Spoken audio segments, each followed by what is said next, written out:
સુરતના ભાટીના વિસ્તારમાં કારખાનામાં કારીગરો માટે રસોઈ બનાવતી વિધવાની 14 વર્ષીય પુત્રીને 21 વર્ષીય કારીગરે પ્રેમ જાળમાં ફસાવી ત્યારબાદ કારખાને લાવી તરુણી સાથે દુષ્કર્મ કરી આડેડ રૂમ પાર્ટનર પાસે અશ્લીલ હરકતનો વિડીયો શૂટ કરાવી લીધો હતો।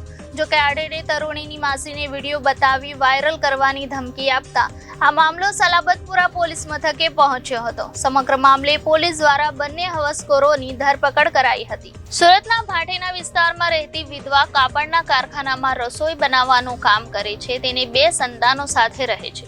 10 દિવસ પહેલા મહિલાની બહેન તેને મળવા આવી હતી અને બહેનની વાત સાંભળીને મહિલાના પગ તળેથી જમીન ખસી ગઈ હતી। મહિલાની બહેને જણાવ્યું હતું કે ભાટીના ઇન્ડસ્ટ્રીયલ વિસ્તારમાં આવેલા એક કારખાનામાં નોકરી કરતા 21 વર્ષીય જીતુ રાણા સાથે તેની 14 વર્ષીય સગીર પુત્રીનો અશ્લીલ વિડીયો ઉતારવામાં આવ્યો છે।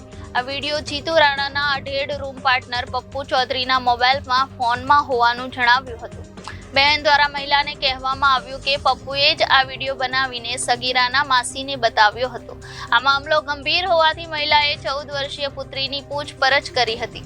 તરુણીએ જણાવ્યું હતું કે એકાદ વર્ષથી તેને જીતુ રાણાના પ્રેમમાં ફસાવી હતી અને તેને રૂમ પર લઈ જઈ બળાત્કાર કરતો હતો। પોતાની જાણ બહાર જીતુના કહેવાથી તેના રૂમ પાર્ટનરે અશ્લીલ વિડીયો મોબાઈલ ફોનમાં શૂટ કરી લીધો હતો। પપ્પુ ચૌધરીને આ વિડીયો ડિલીટ કરવા માટે કહેવામાં આવતા તેણે પોલીસ કેસ કરવામાં આવશે તો વિડીયો વાયરલ કરવાની ધમકી આપી હતી। દીકરીની વાત સાંભળીને માતા દ્વારા આ સમગ્ર મામલે સલાબતપુરા પોલીસ સ્ટેશનમાં ફરિયાદ નોંધાવવામાં આવી હતી। સલાબતપુરા પોલીસે આ બંને હવસખોરો વિરુદ્ધ બળાત્કાર અને પોસ્કોની કલમ અંતર્ગત ગુનો નોંધી ધરપકડ કરી છે। તે સાથે જ બંનેના મોબાઈલ ફોન પણ કબજે લેવાયા છે। તો બીજી તરફ આ બંને ઇસમોએ વિડીયો કોઈને શેર કર્યો છે કે નહીં તે બાબતે પણ હવે પોલીસ દ્વારા તપાસ શરૂ કરવામાં આવી રહી છે।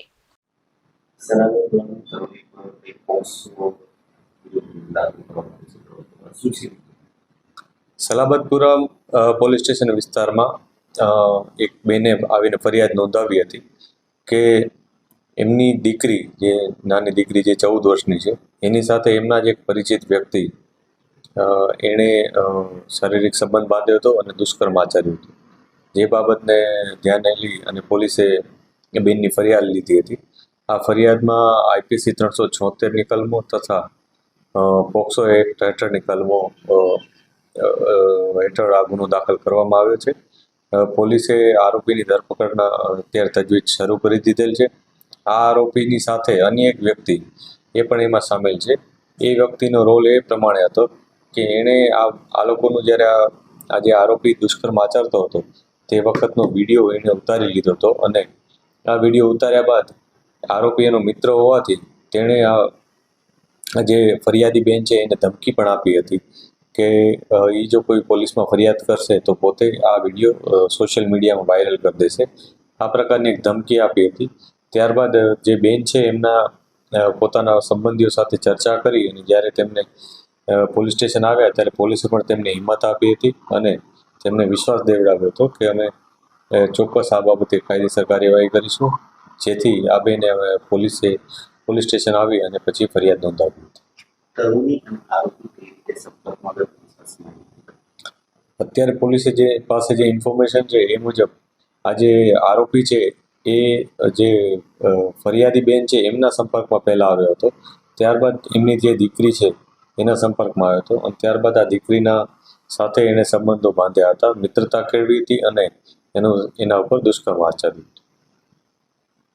Reporter Arvind Rathod, Janadesh news, Surat.